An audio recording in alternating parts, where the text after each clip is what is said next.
Então, em relação à questão da margem equatorial, ela aparentemente, às vezes, é debatida como se fosse um interesse só do Amapá ou da Amazônia ou do Brasil. Não, ela é um interesse internacional.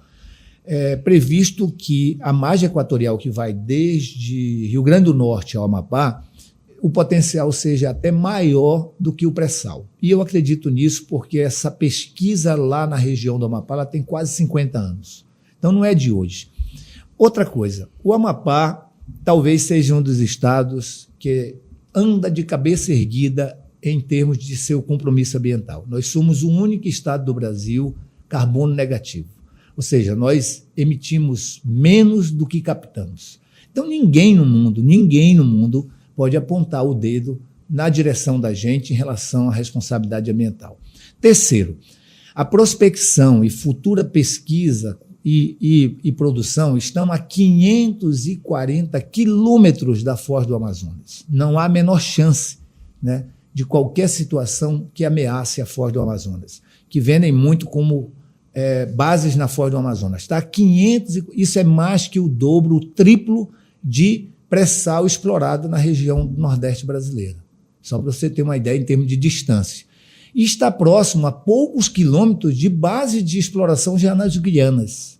Então, as Guianas já exploram lá com a BP e com a Total, que são empresas, inclusive, francesas, tem uma delas, e está tudo bem. Então, o mundo não pode se dirigir para a gente como se nós fôssemos os irresponsáveis e eles os responsáveis. O Brasil entrega mais energia renovável que o mundo, o Brasil entrega menos emissões que o mundo e o Brasil tem muito mais condição moral para explorar as suas vocações com a responsabilidade ambiental que sempre teve. Nós precisamos fazer transição energética. E quem financia a transição energética? Então, a margem equatorial pode ser um grande lastro para a transição energética. Então, a Petrobras já cumpriu todas as exigências do IBAMA e a gente está na expectativa de que o IBAMA definitivamente se posicione.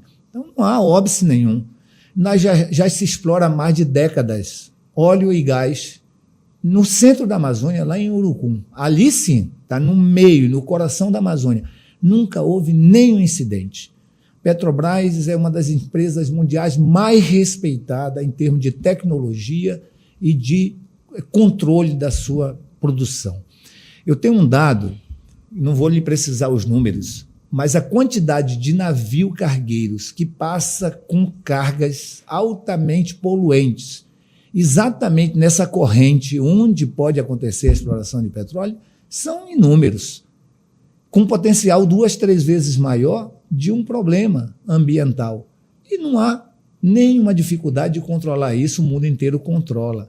Então, essas questões que são levantadas em relação à margem equatorial, elas precisam ter mais compromisso com a ciência e com a verdade, certo? Eu acredito na Petrobras, na história da Petrobras, no que a Petrobras tem levantado dos compromissos de explorar a margem equatorial e da necessidade de nós não virarmos importadores, porque o pré-sal ele já está em declínio. Se você não tiver uma nova base que sustente essa transformação ecológica, nós vamos virar um estado importador de combustível, um país importador de combustível. Então, tem um interesse geopolítico muito grande em relação a pressionar o Brasil para não explorar a margem equatorial. São países que pretendem ser vendedores para o Brasil. Então, o Brasil não pode perder esse protagonismo de continuar sendo responsável ambiental, mas também ter a sua soberania de explorar as suas vocações com a responsabilidade que sempre teve e continuar a sua transição energética.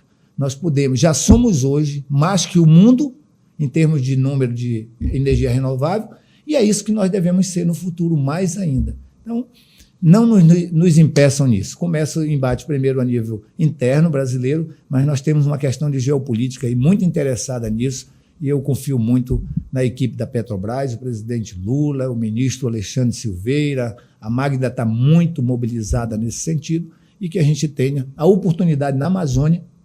É bom que se diga, olha, o Plano Desenvolve Amazônia prevê todas as suas vocações.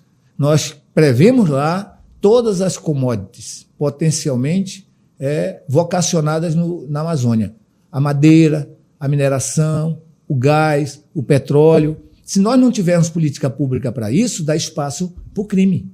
Então, se você não tem uma política pública minerária, aí acontece o garimpo ilegal. Se você não tem uma política pública pesqueira, acontece a pesca ilegal. Se você não tem uma política pública para o manejo florestal, acontece o desmatamento ilegal. E assim também é impossível no gás e petróleo acontecer isso, mas essa lógica é que a gente tem que trabalhar, que as nossas vocações precisam ser agregadas no processo de desenvolvimento, com um novo modelo de desenvolvimento que responda às necessidades dos 30 milhões de brasileiros que vivem na Amazônia. E pelas informações que o senhor tem, a liberação do IBAMA para a margem equatorial para exploração sai quando? Olha, a última exigência do IBAMA era o hospital para cuidar de animais que, porventura, venham ter a necessidade, que inicialmente foi construído em Belém. E foi construído em Belém acompanhado por todos os órgãos de controle. Uma vez construído em Belém, depois veio uma diligência dizendo, não, tem que ser lá no Amapá, que fica mais perto da base. E eu, como um bom amapaense, queria que tivesse sido no Amapá desde o início.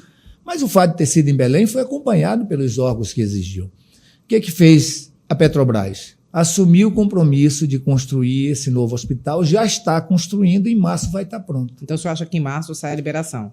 Ou então não faz sentido? O certo era sair antes de março, porque em março o hospital já está pronto. E não tem como iniciar atividades antes de março.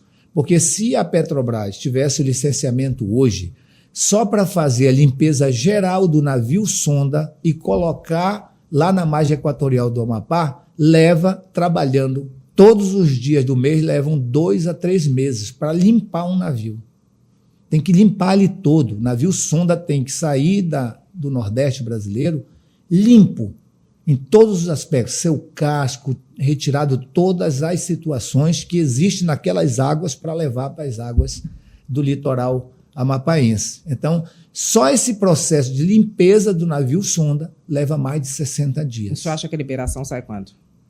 Tecnicamente, politicamente, em termos de cronograma, o ideal era uma liberação dessa sair agora, para que a Petrobras, em fevereiro e março, fizesse a limpeza e em março, abril, já estivesse localizando, né, fazendo a mobilização dos equipamentos, para, quiçá, né, esses cronogramas eu não consigo ter eles muito claramente de cabeça, porque é uma questão muito técnica também da Petrobras.